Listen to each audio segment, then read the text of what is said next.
1. Upon hearing the verdict, I stood.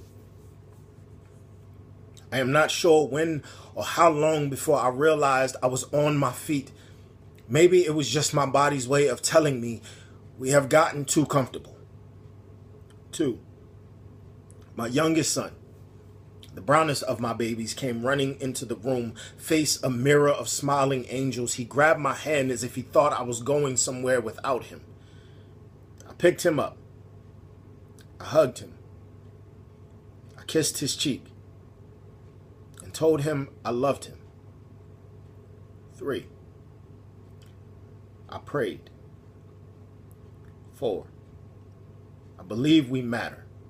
I told myself we matter. I wish I sounded more convincing to those who believe we don't. 5. My younger brother and I have white mothers. I remember as a kid seeing my dad stand over many open law books searching for his rights like a lighter he'd misplaced in one of various pockets on his person. I never asked him if he found what he was looking for. I want to ask him now, would it matter if he did? 6. Social media is littered with white folk making jokes about the looting and fires in Ferguson. I'm amazed at their inability to understand it is impossible for us to contain the burning we feel in our souls every time injustice is the answer to our cries for equality, or the fact that we are just blatantly doing to them what they have systematically done to us for so long, taking everything. 7. Co-worker asked me, would I be looting if I was there? I tell him, it's hard to say.